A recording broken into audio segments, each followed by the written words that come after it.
അപ്പോൾ നമ്മൾ കുറച്ച് ദിവസമായിട്ട് നമ്മൾ വീഡിയോസൊന്നും അപ്ലോഡ് ചെയ്യുന്നുണ്ടായിരുന്നില്ല. അപ്പോൾ നമ്മൾ 10th പ്രിലിംസിൻ്റെ ഏകദേശ ഘട്ടങ്ങളും കഴിഞ്ഞിട്ടുണ്ട്. ഇനിയിപ്പോൾ ഒരു ഘട്ടം നമ്മുടെ ഫെബ്രുവരി 8-ാം തീയതി നടന്നു കഴിയുന്നതോടെ എന്ത് ചെയ്യും, നമ്മുടെ 10th പ്രിലിംസ് അവസാനിക്കും. അപ്പോൾ അത് കഴിഞ്ഞ് നമ്മൾ ഇനി മുതൽ അങ്ങോട്ട് 10th മെയിൻസിന്, അതായത് അസിസ്റ്റൻറ്റ് സെയിൽസ്മാൻ, അതായത് നമ്മൾ ഏതൊക്കെയാണോ പ്രിലിംസ് എഴുതിയത് അതിലുള്ള എല്ലാ മെയിൻ എക്സാമുകൾ എന്ത് ചെയ്തിട്ടുണ്ട്, അതിൻ്റെ ഏകദേശ ഡേറ്റുകളും PSC ഔട്ട് ചെയ്തിട്ടുണ്ട്. ഇതിൽ സെയിൽസ്മാനാണ് കുറച്ച് വൈകിയിട്ടുള്ളത്. അപ്പോൾ നമ്മൾ ഇനി അങ്ങോട്ട് നമ്മൾ എന്ത് ചെയ്യാണ്, 10th മെയിൻസിന് വേണ്ടിയിട്ട് എക്സാമുകൾക്ക് വേണ്ടിയിട്ട് ഫോക്കസ് ചെയ്യാണ്. അപ്പോൾ ആ സിലബസ് അനുസരിച്ചിട്ട് എന്ത് ചെയ്യുക, നമുക്ക് ഓരോ സബ്ജക്റ്റ് എന്ത് ചെയ്യുക, കംപ്ലീറ്റ് ചെയ്യാണ് നമ്മൾ ഉദ്ദേശിക്കുന്നത്. അപ്പോൾ ജസ്റ്റ് നമുക്ക് എന്ത് ചെയ്യാം, നമുക്ക് സിലബസ് ഒന്ന് പരിചയപ്പെടാം. ഇതിൽ നമുക്ക് ചരിത്രത്തിന് 5 മാർക്ക്, ഹിസ്റ്ററിക്ക് ഒരു 5 മാർക്ക് ഉണ്ട്. പിന്നെ ഭൂമിശാസ്ത്രം 5 മാർക്ക്, അതുപോലെ ധനതത്വശാസ്ത്രം എക്കണോമിക്സിന് 5 മാർക്ക്, ഇന്ത്യൻ ഭരണഘടന 5 മാർക്കാണ്, കേരള ഭരണവും ഭരണ സംവിധാനങ്ങളും 5 മാർക്ക്, പിന്നെ ജീവശാസ്ത്രവും പൊതുജനാരോഗ്യവും കൂടി 6 മാർക്ക് ഉണ്ട് കേട്ടോ, 6 മാർക്കാണ്. പിന്നെ കെമിസ്ട്രിയും ഫിസിക്സിനും 3 മാർക്ക്, പിന്നെ കലാ കായികം സാഹിത്യം സംസ്കാരം 5 മാർക്ക്, കുറച്ച് ടഫുള്ള ഏരിയ ആയിരിക്കും, 5 മാർക്ക് ഉണ്ട്.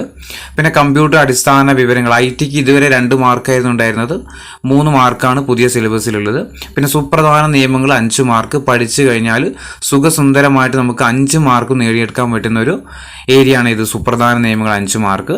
പിന്നെ ആനുകാലിക വിഷയങ്ങൾ നല്ല ഡെപ്ത് ആയിട്ട് നോക്കിയാൽ തന്നെ നമുക്ക് ഈ 20 മാർക്ക് സ്കോർ ചെയ്യാൻ പറ്റുള്ളൂ. പിന്നെ മാത്സ് 10 മാർക്കിനുണ്ട്, ഇംഗ്ലീഷ് 10 മാർക്ക്, പിന്നെ മലയാളം 10 മാർക്ക്. ഇതൊക്കെ നോർമലി LDCൻ്റെ അതേ ഇത് തന്നെ അവസ്ഥ തന്നെയാണ്. അപ്പോൾ നമ്മൾ ഇതിൻ്റെ മാർക്ക് ഡിസ്ട്രിബ്യൂഷനും ചോദിക്കുന്ന ഏരിയ ഒക്കെ നമ്മൾ സാധാ പിന്നെ എന്താ പറയുക ഇതിന് തന്നിട്ടുണ്ട്. ഇപ്പോൾ ചരിത്രം എടുത്തു കഴിഞ്ഞാൽ ഇന്ത്യയുടെ ചരിത്രമുണ്ട്, ലോക ചരിത്രം നോക്കാനുണ്ട്, പിന്നെ കേരള ചരിത്രവും നോക്കാനുണ്ട്. എല്ലാം കൂടിയിട്ടാണ് നമുക്ക് 5 മാർക്കുള്ളത്. കറക്റ്റ് എടുത്ത് പറഞ്ഞിട്ടുണ്ട് ഏതൊക്കെയാണ് പഠിക്കേണ്ടതെന്നുള്ളത്. നമ്മൾ ഈ വീഡിയോയിൽ ഫസ്റ്റ് വീഡിയോ ആണിത്. ഇതിൽ നമ്മൾ നോക്കുന്നത് ഭൂമിശാസ്ത്രപരമാണ്.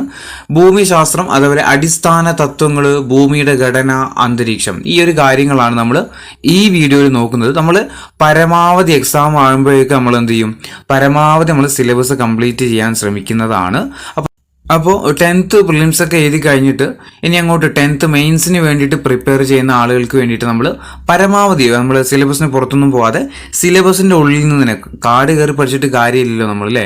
ഏകദേശം 100 മാർക്ക് നമ്മൾ എന്ത് ചെയ്യണം, ഒരു 80 സ്കോർ ചെയ്യുന്ന രീതിയിലേക്ക് നമ്മൾ സിലബസിൻ്റെ ഉള്ളിൽ നിന്ന് തന്നെ പഠിച്ചിട്ട് സ്കോർ ചെയ്യാൻ ശ്രമിക്കണം. അപ്പോൾ നമ്മൾ എന്ത് ചെയ്യാണ്, ഇന്നു മുതൽ നമ്മളെ പക്ക സിലബസ് ഓറിയൻറ്റഡ് ആയിക്കൊണ്ട് ക്വസ്റ്റ്യൻ വിത്ത് ആൻസർ ആയിക്കൊണ്ട് നമ്മൾ എന്ത് ചെയ്യും, നമ്മൾ പഠിച്ചു പോകും. അപ്പോൾ ഇതിൽ നമ്മൾ നോക്കുന്നത് ഭൂമിശാസ്ത്രത്തിൻ്റെ അടിസ്ഥാന തത്വങ്ങൾ, ഭൂമിയുടെ ഘടന, അതുപോലെ അന്തരീക്ഷം. ഈ ഭാഗത്തുനിന്ന് ഓൾറെഡി നിങ്ങൾ ഈ ഏരിയയൊക്കെ ഒരു പ്രാവശ്യമെങ്കിലും എന്ത് ചെയ്തിട്ടുണ്ടാവും, വായിച്ചിട്ടുണ്ടാവും. അപ്പോൾ എന്ത് ചെയ്യും, നിങ്ങൾക്ക് ഈ ക്വസ്റ്റ്യൻ ആൻസർ ചെയ്യുന്ന സമയത്ത് നിങ്ങൾക്ക് അതൊരു റിപ്പീറ്റേഷൻ ആവുകയും ചെയ്യും, തറവാക്കാനും പറ്റില്ലേ, പഠിച്ച കാര്യങ്ങൾ എന്താക്കാൻ തറവാക്കാനും കഴിയും. അപ്പോൾ നമുക്ക് ക്വസ്റ്റ്യനിലേക്ക് പോയാലോ. അപ്പോൾ നിങ്ങൾ കൂട്ടുകാരിൽ ആരെങ്കിലുമൊക്കെ നമ്മൾ 10th മെയിൻസ് ചെയ്യുന്നുണ്ടെങ്കിൽ അവർക്കൊക്കെ എന്ത് ചെയ്യാം, നമ്മൾ ഈ ചാനലൊന്ന് ഷെയർ ചെയ്ത് കൊടുക്കണേ.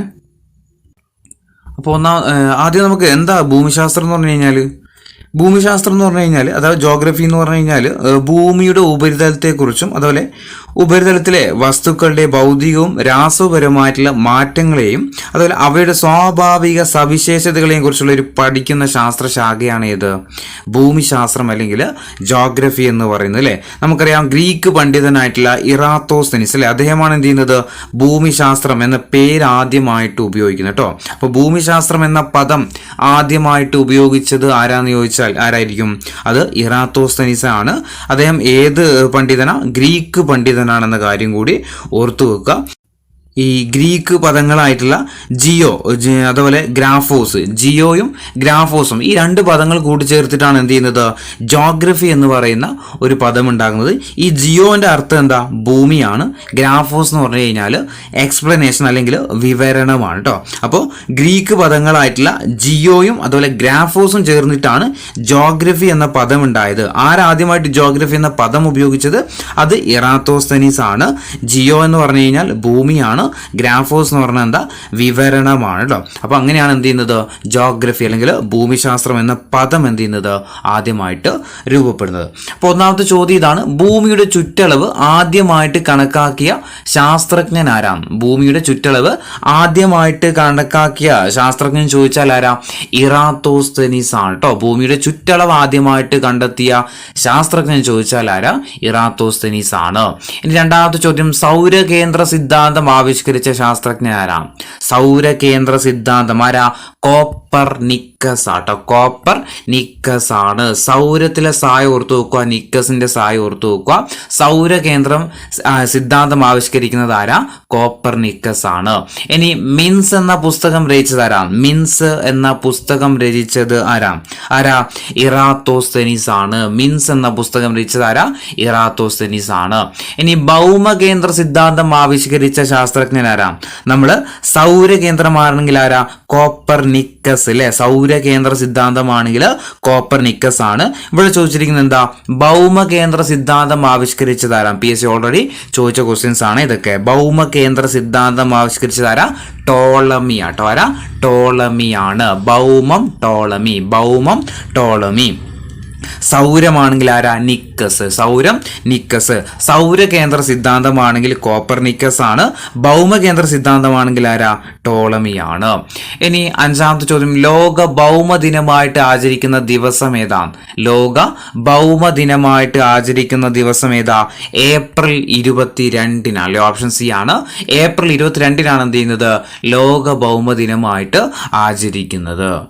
ഇനി ഇവിടെ വേറെ ക്വസ്റ്റ്യൻ വരാം, എന്ന് മുതലാണ് ലോക ഭൗമദിനം ഏപ്രിൽ 22 ആചരിക്കാൻ തുടങ്ങിയത്? ഏത് വർഷം തൊട്ടാണ് ഭൗമദിനം ഏപ്രിൽ 22 ആചരിക്കാൻ തുടങ്ങിയതെന്ന് ചോദിച്ചാൽ 1970 ഏപ്രിൽ 22 മുതലാണ് എന്ത് ചെയ്യുന്നത്? ലോക ഭൗമദിനമായിട്ട് ഏപ്രിൽ 22 ആചരിച്ചു വരുന്നത് കൂടി ഓർത്തു വെക്കുക. ഇനി ആറാമത്തെ ചോദ്യം, ജോഗ്രഫി എന്ന പദം ഉപയോഗിച്ചത് ആരാ? നമ്മൾ ഓൾറെഡി പറഞ്ഞു കഴിഞ്ഞു. ആരായിരുന്നു ജോഗ്രഫി എന്ന പദം ആദ്യമായിട്ട് ഉപയോഗിച്ചത്? ആരായിരുന്നു? ഇറാത്തോസ്തനീസ് ആണ് അല്ലെ. ആരാ? ഇറാത്തോസ്തനീസ് ആണ്. അദ്ദേഹത്തിന്റെ പുസ്തകം നമ്മൾ പഠിച്ചിട്ടുണ്ടായിരുന്നു. ഏതാ? മിൻസ് അല്ലെ. മിൻസ് ആണ്. ഇറാത്തോസ്തനീസിന്റെ ഒരു പുസ്തകം നമ്മൾ പഠിച്ചു, മിൻസ് ആണ്. അദ്ദേഹം വേറൊരു പുസ്തകം കൊണ്ട് ക്വസ്റ്റ്യൻ ആയിട്ട് ഞാൻ താഴെ ഉൾപ്പെടുത്തിയിട്ടുണ്ട്. മെൻസ് എന്ന പുസ്തകം ഓർത്തു നോക്കുക. മെൻസ് അല്ല, മിൻസ് എന്ന പുസ്തകം രചിച്ചത് ആരാ? ഇറാത്തോസ്തനീസ് ആണ്. ഇനി ഏഴാമത്തെ ചോദ്യം, ജോഗ്രഫി എന്ന പദം ഉത്ഭവിച്ച ഭാഷ ഏതാണ്? ജോഗ്രഫി എന്ന പദം ഉത്ഭവിച്ച ഭാഷ ചോദിക്കുകയാണെങ്കിലും ഏതാ? ഗ്രീക്ക് ആണ് അല്ലെ. ഗ്രീക്ക് പണ്ഡിതനായിട്ടുള്ള ഇറാത്തോസ്തനീസ് ആണ് ജോഗ്രഫി എന്ന പദം ആദ്യമായിട്ട് ഉപയോഗിച്ചത്. ജോഗ്രഫി എന്ന പദം ഉത്ഭവിച്ച ഭാഷ ചോദിക്കുകയാണെങ്കിൽ ഏത് തന്നെയാ? ഓപ്ഷൻ ബി ആണ്, ഗ്രീക്ക് ആണ്. എട്ടാമത്തെ ചോദ്യം, ഹെർമിസ് എന്ന പുസ്തകം രചിച്ചതാരാം? ഹെർമിസ് എന്ന പുസ്തകം രചിച്ചതാരാം? നമ്മൾ ഒരു പുസ്തകം പഠിച്ചു, മിൻസ് പഠിച്ചായിരുന്നു. അതാരെ പുസ്തകമായിരുന്നു? ഇറാത്തോസ്തനീസിന്റെ പുസ്തകമായിരുന്നു. ഏത്? മിൻസ് അല്ലെ. അങ്ങനെയാണെങ്കിൽ ഹെർമിസ് ആരതാ? ഹെർമിസും ആരത് തന്നെയാണ്? ഇറാത്തോസ്തനീസ് ആണ്. ഹെർമിസ്, മിൻസ് എന്നീ പുസ്തകങ്ങൾ രചിച്ചതാരാ? ഇറാത്തോസ്തനീസ് ആണ്. ഇനി ഏപ്രിൽ 22 ലോക ഭൗമ ദിനമായിട്ട് ആചരിക്കാൻ തുടങ്ങിയ വർഷം ഏതാം? ഏത് വർഷം മുതലാണ് ഏപ്രിൽ 22 ലോക ഭൗമ ദിനമായിട്ട് ആചരിക്കാൻ തുടങ്ങിയത്? ഏത് വർഷം മുതലാണ്? നമ്മൾ പഠിച്ചു 1970 മുതലാണ് എന്ത് ചെയ്തത്? ഏപ്രിൽ 22 ലോക ഭൗമ ദിനമായിട്ട് ആചരിക്കാൻ തുടങ്ങിയത്. ഇനി 10ാമത്തെ ചോദ്യം, ഭൗമകേന്ദ്രവാദം എന്ന ആശയം ആദ്യമായിട്ട് ഉന്നയിച്ച ഗ്രീക്ക് ശാസ്ത്രജ്ഞൻ ആരാണ്? ഭൗമകേന്ദ്രവാദം എന്ന ആശയം ആദ്യമായിട്ട് ഉന്നയിച്ച ഗ്രീക്ക് ശാസ്ത്രജ്ഞൻ ആരാണ്? എന്താ ഭൗമകേന്ദ്രവാദം എന്ന് പറഞ്ഞു കഴിഞ്ഞാൽ? അതായത് ഭൂമിയാണ് പ്രപഞ്ചത്തിന്റെ കേന്ദ്രം, ഭൂമിയാണ് പ്രപഞ്ചത്തിന്റെ കേന്ദ്രം എന്ന് പ്രസ്താവിക്കുന്ന സിദ്ധാന്തമാണ് ഇത് ഭൗമകേന്ദ്ര സിദ്ധാന്തം എന്ന് പറയുന്നത്. ഈ ഭൗമകേന്ദ്ര സിദ്ധാന്തം ആവിഷ്കരിച്ച ശാസ്ത്രജ്ഞൻ അല്ലെങ്കിൽ എന്ന ആശയം ആദ്യമായിട്ട് ഉന്നയിച്ച ഗ്രീക്ക് ശാസ്ത്രജ്ഞൻ ചോദിച്ചാലും ആരാ? പൈത്തഗോറസ് ആട്ടോ. ആരാ? പൈത്തഗോറസ് ആണ്. ഓപ്ഷൻ എ ആണ്, പൈത്തഗോറസ് ആണ്. ഇവിടെ ഒന്നുകൂടി പഠിക്കേണ്ടത്, ഭൗമകേന്ദ്രവാദം എന്ന ആശയം ആദ്യമായിട്ട് ഉന്നയിച്ച ഗ്രീക്ക് ശാസ്ത്രജ്ഞൻ ചോദിച്ചാൽ ആരാ? അത് പൈത്തഗോറസാ. പക്ഷെ ഭൗമകേന്ദ്ര സിദ്ധാന്തം ആവിഷ്കരിക്കുന്നത് ഭൗമകേന്ദ്ര സിദ്ധാന്തം ആവിഷ്കരിക്കുന്നത് ആരാന്ന് ചോദിച്ചാൽ അത് ടോളമി ആട്ടോ. അത് ഓർത്തു നോക്കുക, വ്യത്യാസം ഓർത്തു നോക്കുക. ഭൗമകേന്ദ്രവാദം എന്ന ആശയം ആദ്യമായിട്ട് കൊണ്ടുവരുന്നത് ആരാ? അത് പൈത്തഗോറസാ. പക്ഷെ ഭൗമകേന്ദ്ര സിദ്ധാന്തം ആവിഷ്കരിച്ച ശാസ്ത്രജ്ഞൻ ചോദിച്ചാൽ ആരാ? അത് ടോളമിയാന്നുള്ള കാര്യം ഓർത്തു വെക്കുക. ഇനി 11ാം ചോദ്യം, ഭൂമിശാസ്ത്രത്തിന്റെ പിതാവ് എന്നറിയപ്പെടുന്നത് ആരാ? ഭൂമിശാസ്ത്രത്തിന്റെ പിതാവ് എന്ന് അറിയപ്പെടുന്നത് ആരാ? അത് ടോളമി കേട്ടോ. ജോഗ്രഫി, ഫാദർ ഓഫ് ജോഗ്രഫി എന്നറിയപ്പെടുന്നത് ആരാ? ടോളമിയാണ്. ഇനി 12ാമത്തെ ചോദ്യം, on the revolution of heavenly Spurs എന്ന പുസ്തകം രചിച്ചത് ആരാ? On the revolution of heavenly Spurs എന്ന പുസ്തകം രചിച്ചത് ആരായിരുന്നു? ഓപ്ഷൻ ബി ആണ് കോപ്പർനിക്കസ് ആട്ടോ. ആരാ? കോപ്പർനിക്കസ് ആണ്. നമ്മൾ ഇറാത്തോസ്തനീസിന്റെ 2 പുസ്തകം പഠിച്ചായിരുന്നല്ലോ, അത് ഏതൊക്കെയായിരുന്നു? മിൻസും ഹെർമിസും അല്ലെ. ഇറാത്തോസ്തനീസ് അല്ലെ, എന്താ മിൻസ് ഹെർമിസ് ആരാ? ഇറാത്തോസ്തനീസിന്റെ പുസ്തകങ്ങളാണ്. On the revolution of heavenly Spurs എന്ന പുസ്തകം രചിച്ചത് ആരാ? കോപ്പർനിക്കസ്. ഇനി 13ാം ചോദ്യം, ഭൂമിക്ക് ഗോളാകൃതിയാണെന്ന് സ്ഥാപിച്ച ഗ്രീക്ക് ചിന്തകൻ ആരാ? ഭൂമിക്ക് ഗോളാകൃതിയാണെന്ന് സ്ഥാപിച്ച ഗ്രീക്ക് ചിന്തകൻ ആരായിരുന്നു? ഓപ്ഷൻ എ ആണ് അരിസ്റ്റോട്ടിൽ ആട്ടോ. ആരാ? അരിസ്റ്റോട്ടിലാണ്. ഭൂമിക്ക് ഗോളാകൃതിയാണ് എന്ന് സ്ഥാപിച്ച ഗ്രീക്ക് ചിന്തകൻ ആരാ? അരിസ്റ്റോട്ടിലാണ്. ഇനി 14, ഭൂമിക്ക് ഗോളാകൃതിയാണെന്ന ആശയം ആദ്യമായിട്ട് മുന്നോട്ട് വെച്ച തത്വചിന്തകൻ ആരാ? ഭൂമിക്ക് ഗോളാകൃതിയാണ് എന്ന ആശയം ആദ്യമായിട്ട് മുന്നോട്ട് വെച്ച തത്വചിന്തകൻ ചോദിച്ചാൽ ആരാ? അത് തെയിൽസ് ആണ്. ആരാ? തെയിൽസ് ആണ്. ഭൂമിക്ക് ഗോളാകൃതിയാണെന്ന ആശയം ആദ്യമായിട്ട് മുന്നോട്ട് വെച്ച തത്വചിന്തകൻ ആരാ? തെയിൽസ് ആണ്. നിങ്ങൾക്ക് ചിലപ്പോൾ വിചാരിക്കുന്നുണ്ടാവും ഈ 1 വേർഡ് ക്വസ്റ്റ്യൻസ് ഒക്കെ നമ്മൾ 10th മെയിൻസിന് വരുമോ എന്നൊക്കെ. നിങ്ങൾ എന്ത് ചെയ്യാന്നറിയോ? കഴിഞ്ഞ ക്വസ്റ്റ്യൻ പേപ്പറൊക്കെ ജസ്റ്റ് ഒന്ന് എടുത്തു നോക്കാം. നിങ്ങൾ എന്താ പറയുക, നമ്മുടെ ഈ പ്രസ്താവന രീതിയിൽ വരുന്ന ക്വസ്റ്റ്യൻസ് ഇല്ലേ, അതെങ്ങനെയാണ് വരുന്നത്? നമ്മളൊരു 4 ക്വസ്റ്റ്യൻ ആൻസർ ആയിട്ട് പഠിക്കുന്ന സമയത്ത് അത് തന്നെയാണ് എന്ത് ചെയ്യുന്നത്, ഒരു 4 പ്രസ്താവനയായിട്ട് തന്നിട്ടാണ് എന്ത് ചെയ്യുന്നത്, ക്വസ്റ്റ്യൻ ചോദിക്കുന്നത്. ഒരു ക്വസ്റ്റ്യൻ ആയിരിക്കും, നമ്മൾ 4 ക്വസ്റ്റ്യൻ ആയിട്ട് പഠിക്കും. PSCയിലേക്ക് വരുമ്പോൾ എന്ത് ചെയ്യും, അത് ഒരു ക്വസ്റ്റ്യനിൽ തന്നെ 4 പ്രസ്താവനയായിട്ട് നൽകും. അപ്പോൾ നമ്മൾ പഠിക്കുന്ന സമയത്ത് ഇങ്ങനെ അങ്ങ് പഠിച്ചു പോവുക, അവിടെ എന്ത് ചെയ്യുക, ഓരോ ക്വസ്റ്റ്യനും അത് അപ്ലൈ ചെയ്യുക കേട്ടോ. അപ്പോൾ എന്ത് ചെയ്യുക, ഇത് പഠിച്ചാൽ കാര്യമില്ല എന്ന് നിങ്ങൾ ചിന്തിക്കൊന്നും വേണ്ട. ഈ 1 വേർഡ് എന്നുള്ള രീതി PSC മാറിയൊന്നും ചിന്തിക്കേണ്ട ആവശ്യമൊന്നുമില്ല. നമ്മൾ 10th പ്രിലിംസിന് കുറേ ക്ലാസ് കൊടുത്ത സമയത്ത് പലരും പറഞ്ഞായിരുന്നു ഇത്ര എളുപ്പങ്ങളിലേക്ക് ചോദിക്കുമോ. കുറേ ആൾ കമൻ്റ് ആയിട്ടൊക്കെ ചോദിച്ചിട്ടുണ്ടായിരുന്നു. പക്ഷെ നിങ്ങൾക്ക് 3rd ഘട്ടമൊക്കെ നിങ്ങൾ എടുത്തു നോക്കിയാൽ ഏകദേശം 80 GKയിൽ 70ഓളം GK എന്തായിരുന്നു, പിന്നെ റിപ്പീറ്റ് ആണ് അല്ലേ, റിപ്പീറ്റഡ് ക്വസ്റ്റ്യൻസ് ആണ്. അതുപോലെ 1 വേർഡിനാണ്, ഏകദേശം 1 വേർഡ് ആണ്. എല്ലാം എന്താണ് SRTന്ന് നേരിട്ട് ചോദിച്ചതാണ്. അപ്പോൾ അത് തന്നെയാണ് എന്ത് ചെയ്യുന്നത്, 1 വേർഡ് ക്വസ്റ്റ്യൻസ് തന്നെയാണ് PSC എന്ത് ചെയ്യുന്നത്, പ്രസ്താവനയായിട്ട് നൽകുന്നത്. വേറെ വ്യത്യാസമൊന്നുമില്ല. ഇനി 15ാമത്തെ ചോദ്യം, ജോഗ്രഫി എന്ന പുസ്തകം രചിച്ചത് ആരാ? ജോഗ്രഫി എന്ന പുസ്തകം രചിച്ചത് ആരാ? ടോളമി ആട്ടോ. ആരാ? ടോളമിയാണ്. Option C ടോളമിയാണ്. 16, ഭൗമദിനത്തിന്റെ എത്രാമത്തെ വാർഷികമാണ് 2020 ആചരിച്ചത്? ഭൗമദിനത്തിന്റെ എത്രാമത്തെ വാർഷികമാണ് 2020 ആചരിച്ചത്? എത്രയാ? ഒരു പ്രത്യേകത ഉണ്ടാണല്ലോ, എത്രയായിരിക്കും? 50ാമത്തെ വാർഷികം. 50ാമത്തെ വാർഷികമാണ് ഏത് വർഷം? 2020 ആചരിച്ചത്. 17ാമത്തെ ചോദ്യം, കപ്പൽ യാത്ര നടത്തിയിട്ട് ഭൂമി ഉരുണ്ടതാണെന്ന് തെളിയിച്ച നാവികൻ ആരാം? കപ്പൽ യാത്ര നടത്തിയിട്ട് ഭൂമി ഉരുണ്ടതാണെന്ന് തെളിയിച്ച നാവികൻ ആരായിരുന്നു? ഓപ്ഷൻ ബി ആണ് മെഗല്ലൻ ആട്ടോ. ആരാ? മെഗല്ലൻ ആണ്. കപ്പൽ യാത്ര നടത്തിയിട്ട് ഭൂമി ഉരുണ്ടതാണെന്ന് തെളിയിച്ച നാവികനാണ് ആര്? മെഗല്ലന്. 18ാമത്തെ ചോദ്യം, ആൽമജസ്റ്റ് എന്ന പുസ്തകം രചിച്ചത് ആരാ? ആൽമജസ്റ്റ് എന്ന പുസ്തകം രചിച്ചത് ആരാ? ടോളമി ആട്ടോ. ആരാ? ടോളമിയാണ്. ആൽമജസ്റ്റ് എന്ന പുസ്തകം രചിച്ചത് ആരാ? ടോളമിയാണ്.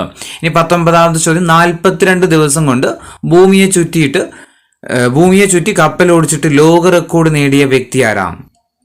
42 ദിവസം കൊണ്ട് ഭൂമിയെ ചുറ്റി കപ്പൽ ഓടിച്ചിട്ട് ലോക റെക്കോർഡ് നേടിയ വ്യക്തി ആരാ?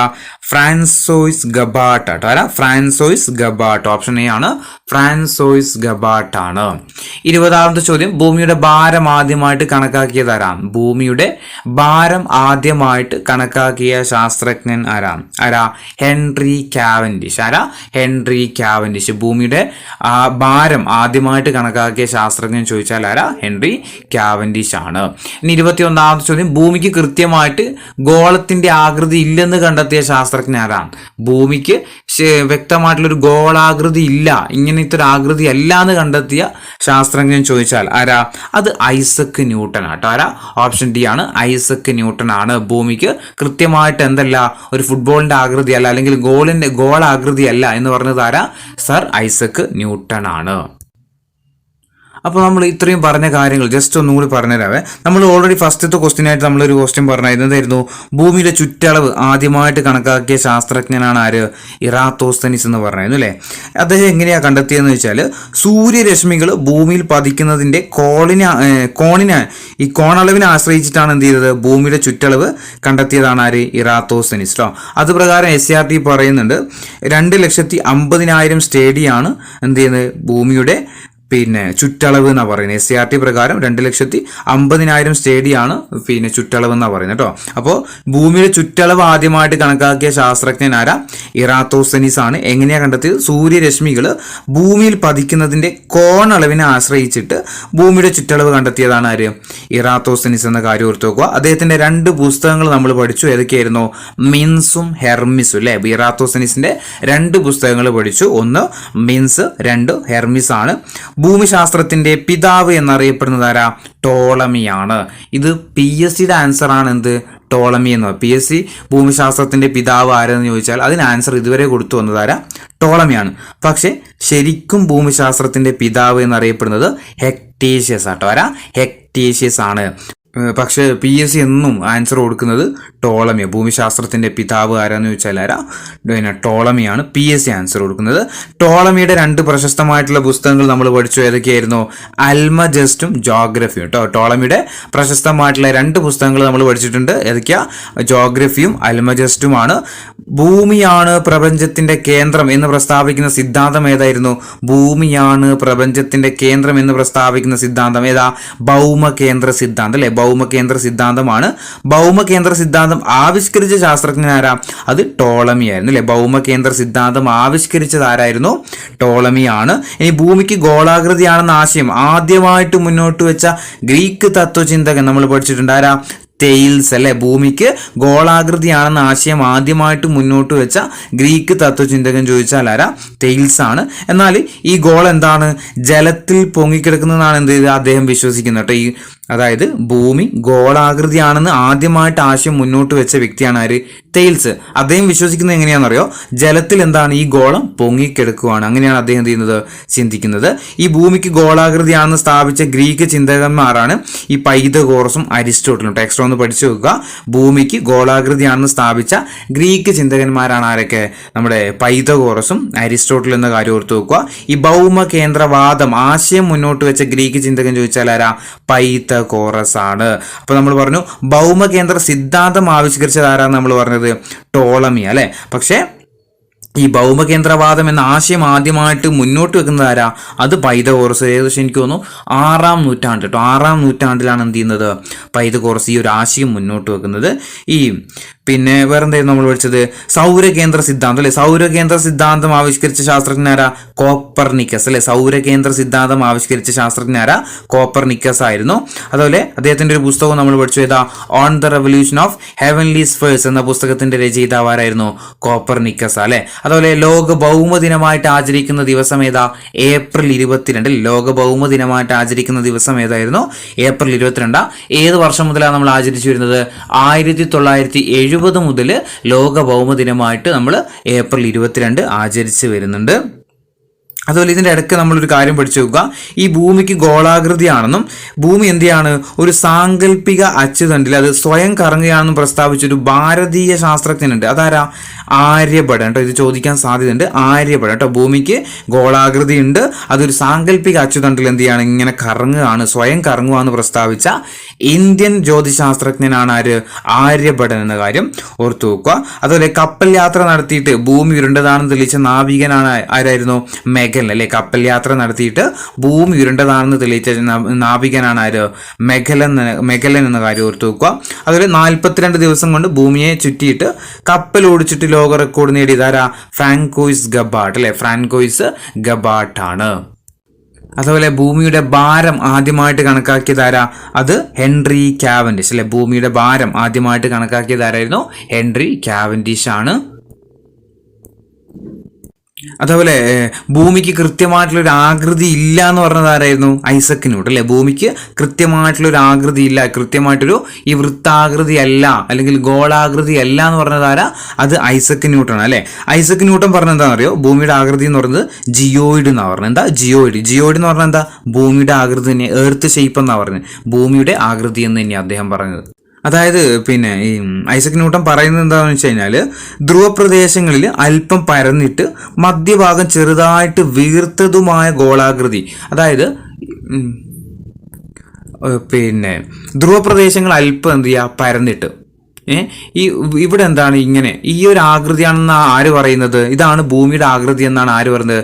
Isaac Newton. ഈ ഒരു ആകൃതിയാണ്, അല്ലെങ്കിൽ ധ്രുവങ്ങൾ അല്പം പരന്നിട്ട് മധ്യഭാഗം ചെറുതായിട്ട് വീർത്തതുമായിട്ടുള്ള ഈ ആകൃതിയെ പറയുന്നതാണ് ഇത് ജിയോയിഡ്. ജിയോയിഡ് എന്ന് പറഞ്ഞു കഴിഞ്ഞാൽ എന്താ? ഭൂമിയുടെ ആകൃതി എന്ന് തന്നെയാണ് കേട്ടോ, ഭൂമിയുടെ ആകൃതി എന്ന് തന്നെയാണ്. ഇനി 22ാമത്തെ ചോദ്യം, ഭൂമിയുടെ പരിക്രമണ വേഗത എത്രയാണ്? ഭൂമിയുടെ പരിക്രമണ വേഗത എത്രയാ? 29.8 km/s. ഓപ്ഷൻ സി ആണ്. 29.8 km/s ആണ് ഭൂമിയുടെ പരിക്രമണ വേഗത എന്ന് പറയുന്നത്. ഇവിടെ ഒരു വാല്യം കൂടി നിങ്ങൾ പഠിച്ചോ. നമ്മുടെ SCRT പറയുന്നത് പിന്നെ 96,000 km/h കേട്ടോ. ഭൂമിയുടെ പരിക്രമണ വേഗത SCRTയിലുള്ളത് 96,000 km/h ആണ്. ഇതും പഠിച്ചു നോക്കണം. 29.8 km/s ആണ് ഭൂമിയുടെ പരിക്രമണ വേഗത എന്ന് പറയുന്നത്. 23, ഭൂമിയുടെ പാലായന പ്രവേഗം എത്രയാണ്? ഭൂമിയുടെ പാലായന പ്രവേഗം എത്രയാ?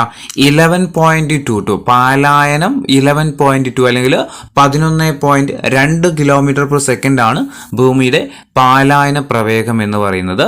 24, പരിക്രമണം പൂർത്തിയാക്കാൻ വേണ്ടിയിട്ട് ഭൂമിക്ക് വേണ്ട സമയം എത്രയാണ്? പരിക്രമണം പൂർത്തിയാക്കാൻ വേണ്ടിയിട്ട് ഭൂമിക്ക് വേണ്ട സമയം എത്രയാണ്?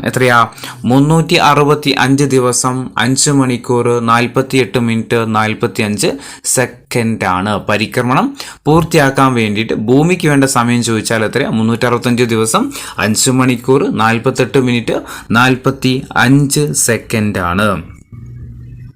ഇനി 25ാമത്തെ ചോദ്യം, ഭൂമിയുടെ ഭ്രമണം ആരംഭിക്കുന്ന ദിശ ഏതാ?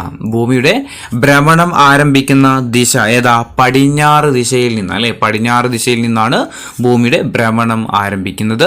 26, ഭൂമിയുടെ ഭ്രമണം അവസാനിക്കുന്ന ദിശ ഏതാ? ഭൂമിയുടെ ഭ്രമണം അവസാനിക്കുന്ന ദിശയാണെങ്കിൽ ഏതാ? കിഴക്ക് ദിശയിലാണ്. ഭൂമിയുടെ ഭ്രമണം അവസാനിക്കുന്ന എവിടെയാ? കിഴക്ക് ദിശയിലാണ്. ആരംഭിക്കുന്നത് പടിഞ്ഞാറ്, അവസാനിക്കുന്നത് കിഴക്ക്. ഇനി ഭൂമിയുടെ ധ്രുവീയ വ്യാസം എത്രയാണ്? ഭൂമിയുടെ ധ്രുവീയ വ്യാസം എത്രയാ? 12,713. ഓർത്തു വെച്ചോ, 12,713. ഭൂമിയുടെ ധ്രുവീയ വ്യാസം ചോദിച്ചാൽ എത്രയാ? 12,713 കിലോമീറ്റർ ആണ്. ഇനി 28ാമത്തെ ചോദ്യം, ഭൂമിയുടെ ഏകദേശ ചുറ്റളവ് എത്രയാണ്? ഭൂമിയുടെ ഏകദേശ ചുറ്റളവ് എത്രയാ?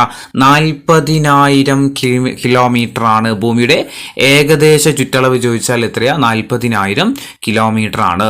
ഇനി 29, ഒരു ഭ്രമണം പൂർത്തിയാക്കാൻ വേണ്ടിയിട്ട് ഭൂമിക്ക് വേണ്ട സമയം എത്രയാ? ഒരു ഭ്രമണം പൂർത്തിയാക്കാൻ വേണ്ടിയിട്ട് ഭൂമിക്ക് വേണ്ട സമയം എത്രയാ? ഓപ്ഷൻ സി ആണ്. 23 മണിക്കൂർ 56 മിനിറ്റ് 4 സെക്കൻഡ് ആണ്.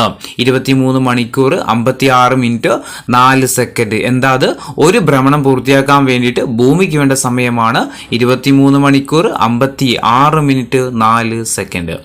ശരിക്ക് ഭൂമിയുടെ ചലനങ്ങൾക്ക് 2 കാരണങ്ങളാണ്. എന്തൊക്കെയാ?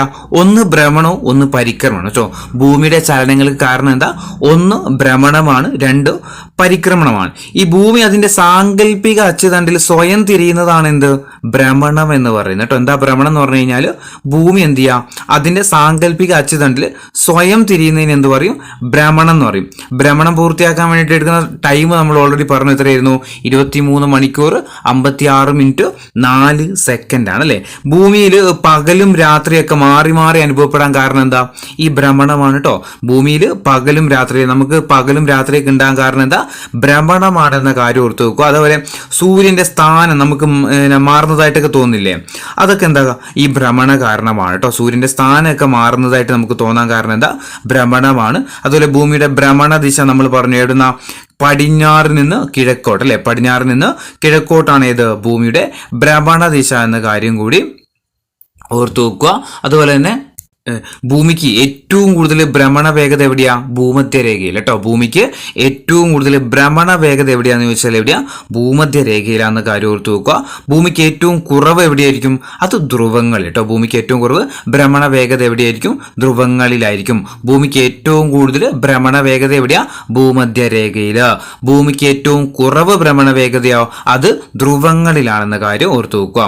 ഇനി എന്താ പരിക്രമണം എന്ന് പറഞ്ഞു കഴിഞ്ഞാല്? ദീർഘവൃത്താകൃതിയുള്ള സഞ്ചാരപാതത്തിലൂടെ ഭൂമി ഇന്ത്യ സൂര്യനെ വലയം വെക്കുന്നതാണ് എന്തെന്ന് പറയുന്നത്? പരിക്രമണം.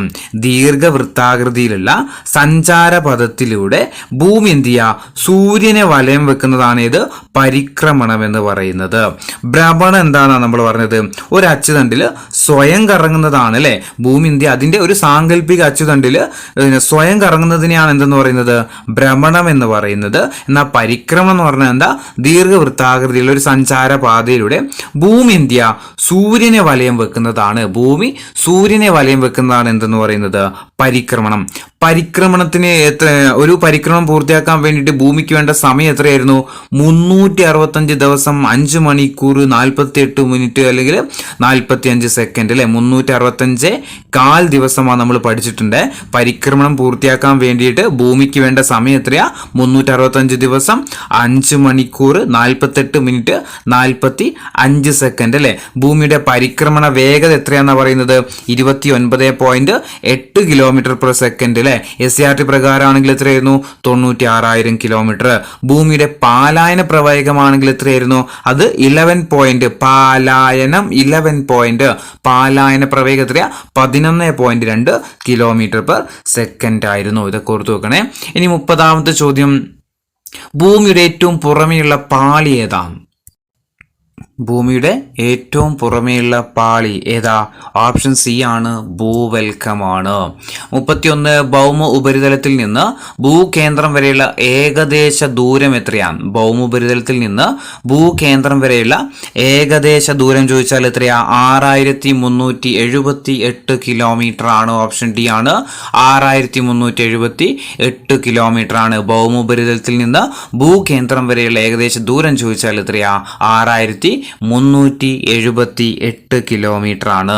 32ാമത്തെ ചോദ്യം, ബാഹ്യ സിലിക്കേറ്റ് മണ്ഡലം എന്ന പേരിൽ അറിയപ്പെടുന്ന ഏതാണ്? ബാഹ്യ സിലിക്കേറ്റ് മണ്ഡലം എന്ന പേരിൽ അറിയപ്പെടുന്നത് ഏതാ? ഭൂവൽക്കമാണ്. ഓപ്ഷൻ സി ആണ്, ഭൂവൽക്കമാണ്. 33 ഭൂമിയുടെ അകക്കാമ്പിന്റെ ഏകദേശ ഊഷ്മാവ് എത്രയാണ്? ഭൂമിയുടെ അകക്കാമ്പിന്റെ ഏകദേശ ഊഷ്മാവ് ചോദിച്ചാൽ എത്രയാ? 2600 ഡിഗ്രി സെൽഷ്യസ്. ഓപ്ഷൻ ബി ആണ്, 2600 ഡിഗ്രി സെൽഷ്യസ് ആണ്. 34 ശിലകളുടെ മാതാവ് എന്നറിയപ്പെടുന്ന പ്രാഥമിക ശില എന്നൊക്കെ അറിയപ്പെടുന്നത് ഏതാണ്? ശിലകളുടെ മാതാവ്, പ്രാഥമിക ശില എന്നൊക്കെ അറിയപ്പെടുന്ന ശിലകൾ ഏതാ? ആഗ്നേയ ശിലയാട്ടോ. ഓപ്ഷൻ സി ആണ്, ആഗ്നേയ ശിലയാണ്. ശിലകളുടെ മാതാവ്, പ്രാഥമിക ശില എന്നൊക്കെ അറിയപ്പെടുന്ന ഏതാ? ആഗ്നേയ ശിലയാണ്. ഇനി ഫോസിലുകൾ കാണപ്പെടുന്ന ശില ഏതാണ്? ഫോസിലുകൾ കാണപ്പെടുന്ന ശില ഏതാ? അവസാദ ശിലകൾ അല്ലെ. ഫോസിലുകൾ കാണപ്പെടുന്ന ഏതാ? അവസാദ ശിലകളിലാണ്. 36ാമത്തെ ചോദ്യം, ഭൗമ ഉപരിതലത്തില് ഏറ്റവും കൂടുതലുള്ള മൂലകം ഏതാണ്? ഭൂമിയുടെ ഉപരിതലത്തില് ഏറ്റവും കൂടുതലുള്ള മൂലകം ചോദിച്ചാൽ ഏതാ? ഓക്സിജൻ അല്ലെ. ഓപ്ഷൻ എ ആണ്, ഓക്സിജൻ ആണ്. 37 ഭൂമിയുടെ പിണ്ഡത്തില് ഏറ്റവും കൂടുതൽ കാണപ്പെടുന്ന ലോഹം ഏതാണ്? ഭൂമിയുടെ പിണ്ഡത്തില് ഏറ്റവും കൂടുതൽ കാണപ്പെടുന്ന ലോഹം ചോദിച്ചാൽ ഏതാ? ഇരുമ്പാണ് കേട്ടോ. ഏതാ? ഇരുമ്പാണ്. 38ാമത്തെ ചോദ്യം, കൽക്കരി, പെട്രോളിയം എന്നിവ കാണപ്പെടുന്ന ശിലകൾ ഏതാ? കൽക്കരിയിലും പെട്രോളിയം ഒക്കെ കാണപ്പെടുന്നത് ഏത് ശിലകളിലാണ്? അവസാദ ശിലകളിൽ അല്ലെ. ഓപ്ഷൻ ഡി ആണ്, അവസാദ ശിലകളിലാണ്. ഇനി കേരളത്തിൽ ഏറ്റവും കൂടുതൽ കാണപ്പെടുന്ന ശില ഏതാണ്? കേരളത്തിൽ ഏറ്റവും കൂടുതൽ കാണപ്പെടുന്ന ശില ചോദിച്ചാൽ ഏതാ? കായാന്തരിക ശിലകളാട്ടോ. കേരളത്തിൽ ഏറ്റവും കൂടുതൽ കാണപ്പെടുന്ന ശിലകൾ ചോദിച്ചാൽ ഏതാ? കായാന്തരിക ശിലകളാണ്. 40ാമത്തെ ചോദ്യം, പരുത്തി കൃഷിക്ക് ഏറ്റവും യോജിച്ച മണ്ണ് ഏതാണ്? പരുത്തി കൃഷിക്ക് ഏറ്റവും യോജിച്ച മണ്ണ് ഏതാ? റിഗർ മണ്ണ് അല്ലെങ്കിൽ കറുത്ത മണ്ണാണ്. ഇനി മാൻഡിലിന്റെ സാധാരണ ഊഷ്മാവ് എത്രയാണ്? മാൻഡിലിന്റെ സാധാരണ ഊഷ്മാവ് എത്രയാണ്? എത്രയാ 2200 ഡിഗ്രി സെൽഷ്യസ് ആട്ടോ. മാൻഡിലിന്റെ സാധാരണ ഊഷ്മാവ് എത്രയാ 2200 ഡിഗ്രി സെൽഷ്യസ് ആണ്. ഇനി 42ാമത്തെ ചോദ്യം, ഭൂവൽക്കത്തിന്റെയും മാൻഡിലിന്റെയും അതിർവരമ്പ് അറിയപ്പെടുന്നത് ഏത് പേരിലാണ്? ഭൂവൽക്കത്തിന്റെയും മാൻഡിലിന്റെയും അതിർവരമ്പ് അറിയപ്പെടുന്നത് ഏത് പേരിലാ? ഓപ്ഷൻ ബി ആണ് മെഹറോവിക് വിച്ഛിന്നത എന്നാട്ടോ. ഭൂവൽക്കത്തിന്റെയും മാൻഡിലിന്റെയും അതിർവരമ്പ് അറിയപ്പെടുന്നത് ഏത് പേരിലാ? മെഹറോവിക് വിച്ഛിന്നതയാണ്. ഇനി ഭൂമിയുടെ ഉപരിതലത്തിന് അടിയിലായിട്ട് ലാവ തണുത്തുറഞ്ഞുണ്ടാകുന്ന ശിലകൾ ഏത് പേരിലാണ് അറിയപ്പെടുന്നത്? ഭൂമിയുടെ ഉപരിതലത്തിന് അടിയിലായിട്ട് ലാവ തണുത്തെറിഞ്ഞുണ്ടാകുന്ന ശിലകൾ ഏത് പേരിലാണ് അറിയപ്പെടുന്നത്? ബാഹ്യജാത ശിലകൾ എന്നാട്ടോ. ഓപ്ഷൻ ഡി ആണ് ബാഹ്യജാത ശിലകൾ എന്നാണ് അറിയപ്പെടുന്നത്. 44, ഭൂമിയുടെ അകക്കാമ്പ് ഏതവസ്ഥയിലാണ്? ഭൂമിയുടെ അകക്കാമ്പ് ഏതവസ്ഥയിലാ? ഖരാവസ്ഥയിലാട്ടോ. ഭൂമിയുടെ അകക്കാമ്പ് ഏതവസ്ഥയിലാ? ഖരാവസ്ഥയിലാണ്. 45ാമത്തെ ചോദ്യം, മാൻഡിലിന്റെയും അകക്കാമ്പിന്റെയും അതിർവരമ്പ് അറിയപ്പെടുന്നത് ഏത് പേരിലാണ്? മാൻഡിലിന്റെയും അകക്കാമ്പിന്റെയും അതിർവരമ്പ് ഏത് പേരിലാണ് അറിയപ്പെടുന്നത്? ഏതാ? ഗുട്ടൻബർഗ് വിച്ഛിന്നതയാട്ടോ. ഏതാ? ഓപ്ഷൻ ഡി ആണ് ഗുട്ടൻബർഗ് വിച്ഛിന്നത എന്നാണ്. ഭൂവൽക്കത്തിന്റെയും മാൻഡിലിന്റെയും അതിർവരമ്പ് ഏത് പേരിലായിരുന്നു അറിയപ്പെട്ടത്? അത് മെഹറോവിക് അല്ലെ. ഭൂവൽക്കത്തിന്റെയും മാൻഡിലിന്റെയും അതിർവരമ്പ് മെഹറോവിക് ആണ്. ഈ മാൻഡിലിന്റെയും അകക്കാമ്പിന്റെ അതിർവരമ്പാണെങ്കിൽ അത് ഗുട്ടൻബർഗ് വിച്ഛിന്നതയാണ്. 46ാമത്തെ ചോദ്യം, ജലഘൃതശില എന്നറിയപ്പെടുന്ന ശില ഏതാ? ജലഘൃതശില എന്നറിയപ്പെടുന്ന ശില ഏതാ? അവസാദ ശിലകൾ. ഓപ്ഷൻ ബി ആണ് ജലഘൃതശില എന്നറിയപ്പെടുന്ന ഏതാ? അവസാദ ശിലകളാണ്. 47, ഭൗമ ഉപരിതലത്തിൽ ഏറ്റവും കൂടുതലുള്ള ഉപലോഹം ഏതാണ്? ഉപലോഹമാണ്. ഭൂമിയുടെ ഉപരിതലത്തിൽ ഏറ്റവും കൂടുതൽ കാണപ്പെടുന്ന ഉപലോഹം ഏതാ? സിലിക്കൺ. ഓപ്ഷൻ ബി ആണ് സിലിക്കൺ ആണ്. 48ാമത്തെ ചോദ്യം, ഏറ്റവും കൂടുതൽ സാന്ദ്രതയുള്ള ഭൂമിയുടെ ഭാഗം ഏതാണ്? ഏറ്റവും കൂടുതൽ സാന്ദ്രതയുള്ള ഭൂമിയുടെ ഭാഗം ഏതാ? ഓപ്ഷൻ ഡി ആണ് അകക്കാമ്പാണ്. ഏറ്റവും കൂടുതൽ സാന്ദ്രതയുള്ള ഭൂമിയുടെ ഭാഗം ചോദിച്ചാൽ ഏതാ? അകക്കാമ്പാണ്. ഇനി വൻകരകളിൽ ഭൂവൽക്കത്തിന്റെ കനം എത്രയാണ്? വൻകരകളിൽ ഭൂവൽക്കത്തിന്റെ കനം എത്രയാണ്? 60 കിലോമീറ്റർ. ഇത് പഠിച്ചു വെക്കണം. 60 കിലോമീറ്റർ ആണ്. വൻകരകളിൽ ഭൂവൽക്കത്തിന്റെ കനം ചോദിച്ചാൽ 60 കിലോമീറ്റർ ആണ്. അങ്ങനെയാണെങ്കിൽ കടൽത്തറകളിൽ ഭൂവൽക്കത്തിന്റെ കനം എത്രയാണ്? കടൽത്തറകളിൽ ഭൂവൽക്കത്തിന്റെ കനം ചോദിച്ചാൽ 20 കിലോമീറ്റർ. 20 കിലോമീറ്റർ ആണ്. കടൽത്തറകളിൽ ഭൂവൽക്കത്തിന്റെ കനം 20 കിലോമീറ്റർ. വൻകരകളിലാണെങ്കിൽ 60 കിലോമീറ്റർ. ഇനി 51ാമത്തെ ചോദ്യം, ശിലാമണ്ഡലം, സ്ഥലമണ്ഡലം എന്നീ പേരുകൾ അറിയപ്പെടുന്ന ഏതാണ്? ശിലാമണ്ഡലം, സ്ഥലമണ്ഡലം എന്നീ പേരുകളിൽ അറിയപ്പെടുന്നത് ഏതാ? ലിത്തോസ്ഫിയർ ആണ്. ഓപ്ഷൻ എ ആണ് ലിത്തോസ്ഫിയർ ആണ്. 52, ഭൂമിയുടെ പിണ്ഡത്തിൽ ഏറ്റവും കൂടുതലുള്ള ഭാഗം ഏതാണ്? ഭൂമിയുടെ പിണ്ഡത്തിൽ ഏറ്റവും കൂടുതലുള്ള ഭാഗം ഏകദേശം 84% ഏതാ? ഓപ്ഷൻ ബി ആണ് മാന്റിലാട്ടോ. ഏതാ? മാന്റിലാണ്. ഭൂമിയുടെ പിണ്ഡത്തിൽ 84%, ഏകദേശം 84% ഏതാ? മാന്റിലാണ്. 53ാമത്തെ ചോദ്യം, മാന്റിലിന്റെ ഏകദേശ ആഴം എത്രയാണ്? മാന്റിലിന്റെ ഏകദേശ ആഴം എത്രയാ? 2900 കിലോമീറ്റർ. ഓപ്ഷൻ എ ആണ് 2900 കിലോമീറ്റർ. മാന്റിലിന്റെ ഏകദേശ ആഴം 2900 കിലോമീറ്റർ ആണ്. 54, അന്തരീക്ഷത്തിലെ ഓക്സിജന്റെ അളവ് എത്രയാണ്? അന്തരീക്ഷത്തിലെ ഓക്സിജന്റെ അളവ് 21%. അന്തരീക്ഷത്തിൽ എത്ര ശതമാനം ഓക്സിജൻ അടങ്ങിയിട്ടുണ്ട് എന്ന് ചോദിച്ചാൽ 21%. ഇനി 55ാമത്തെ ചോദ്യം, ഓസോൺ കവചം ഉൾക്കൊള്ളുന്ന അന്തരീക്ഷ പാളി ഏതാണ്? ഓസോൺ കവചം ഉൾക്കൊള്ളുന്ന അന്തരീക്ഷ പാളി ഏതാണ്? നമ്മൾ അന്തരീക്ഷത്തെ എന്ത് ചെയ്തിട്ടുണ്ട്? ഈ ലംബതലത്തിൽ പ്രധാനമായിട്ടും 2ആയിട്ട് തിരിച്ചിട്ടുണ്ട്. ഏതൊക്കെയാ 2ആയത്? ഒന്ന് ഹോമോസ്ഫിയറും ഒന്ന് ഹെട്രോസ്ഫിയറും. ഈ ഹോമോസ്ഫിയറിനെ എന്ത് ചെയ്തിട്ടുണ്ട്? 5ആയിട്ട്. ഊഷ്മാവിന്റെ അടിസ്ഥാനത്തിൽ ഹോമോസ്ഫിയറിനെ 5ആയിട്ട് തിരിച്ചിട്ടുണ്ട്. 1 troposphere, 2 stratosphere, 3 mesosphere, 4 thermosphere, 5 exosphere. ഇതിൽ ഓസോൺ കവചം ഉൾക്കൊള്ളുന്ന അന്തരീക്ഷ പാളി ഏതാണ്? സ്ട്രാറ്റോസ്ഫിയർ. ഓർത്തു വെച്ചോ, സ്ട്രാറ്റോസ്ഫിയർ. ഓസോൺ കവചം ഉൾക്കൊള്ളുന്ന അന്തരീക്ഷ പാളിയാണ് ഏത്? സ്ട്രാറ്റോസ്ഫിയർ. ഇനി 56ാമത്തെ ചോദ്യം, അന്തരീക്ഷത്തിൽ കൂടുതൽ കാണപ്പെടുന്ന രണ്ടാമത്തെ മൂലകം ഏതാണ്? അന്തരീക്ഷത്തിൽ കൂടുതൽ കാണപ്പെടുന്ന രണ്ടാമത്തെ മൂലകമാണ് ഏത്? ഓക്സിജൻ എന്ന് പറയുന്നത് കേട്ടോ. അന്തരീക്ഷത്തിൽ ഏറ്റവും കൂടുതൽ കാണപ്പെടുന്ന രണ്ടാമത്തെ മൂലകമാണ് ഏത്? ഓക്സിജൻ എന്ന് പറയുന്നത്. അങ്ങനെയാണെങ്കിൽ അന്തരീക്ഷത്തിൽ ഏറ്റവും കൂടുതൽ കാണുന്ന വാതകം ഏതാ? അന്തരീക്ഷത്തിൽ ഏറ്റവും കൂടുതൽ കാണപ്പെടുന്ന രണ്ടാമത്തെ വാതകമാണ് ഏത്? ഓക്സിജൻ. അങ്ങനെയാണെങ്കിൽ ഏറ്റവും കൂടുതൽ കാണപ്പെടുന്ന വാതകം ചോദിച്ചാൽ ഏതായിരിക്കും? നൈട്രജൻ ആട്ടോ. ഏതാ? നൈട്രജൻ ആണ്. ഏതാ? നൈട്രജൻ ആണ്. ഇനി 58ാമത്തെ ചോദ്യം, സൂര്യനിൽ നിന്നുള്ള അൾട്രാ വയലറ്റ് കിരണങ്ങളെ, UV കിരണങ്ങളെ ആഗിരണം ചെയ്യപ്പെടുന്ന വായുവിലെ പാളി ഏതാണ്? സൂര്യനിൽ നിന്ന് വരുന്ന അൾട്രാ വയലറ്റ് കിരണങ്ങളെ ആഗിരണം ചെയ്യുന്ന അന്തരീക്ഷ വായുവിലെ പാളി ഏതാണ്? ഏതാ? ഓസോൺ പാളി അല്ലെ? ഏതാ? ഓസോൺ പാളിയാണ്. ഓസോൺ പാളി കാണപ്പെടുന്നത് എവിടെയായിരുന്നു? സ്ട്രാറ്റോസ്ഫിയർ അല്ലെ? ഓസോൺ കവചം ഉൾക്കൊള്ളുന്ന അന്തരീക്ഷ പാളി ചോദിച്ചാൽ ഏതാ? സ്ട്രാറ്റോസ്ഫിയറിലാണ്. ഇനി അന്തരീക്ഷത്തെ കുറിച്ചുള്ള പഠനം ഏത് പേരിൽ അറിയപ്പെടുന്നത്? അന്തരീക്ഷത്തെ കുറിച്ചുള്ള പഠനം ഏത് പേരിൽ അറിയപ്പെടുന്നത്? എയറോളജി എന്ന് പറയും. ഓപ്ഷൻ ഡി ആണ് എയറോളജി. അന്തരീക്ഷത്തെ കുറിച്ചുള്ള പഠനം ഏത് പേരിൽ അറിയപ്പെടുന്നത്? എയറോളജി എന്നാണ്. അങ്ങനെയാണെങ്കിൽ അന്തരീക്ഷത്തിൽ കാണപ്പെടുന്ന പൊടിപടലങ്ങൾ ഏത് പേരിൽ അറിയപ്പെടുന്നത്? അന്തരീക്ഷത്തിൽ കാണപ്പെടുന്ന പൊടിപടലങ്ങൾ ഏത് പേരിൽ അറിയപ്പെടുന്നത്?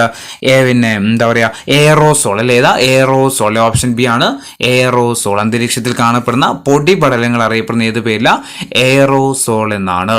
ഇനി 61ാമത്തെ ചോദ്യം, ഭൂമിയുടെ ഉപരിതലത്തോട് ഏറ്റവും അടുത്ത് സ്ഥിതി ചെയ്യുന്ന അന്തരീക്ഷ പാളിയുടെ പേര് എന്താണ്? നമ്മൾ എന്ത് പറഞ്ഞിട്ടുണ്ടായിരുന്നു? അന്തരീക്ഷത്തെ ലംബതലത്തിൽ പ്രധാനമായിട്ടും രണ്ടായിട്ട് തിരിച്ചിട്ടുണ്ട്. ഏതൊക്കെയായിരുന്നു?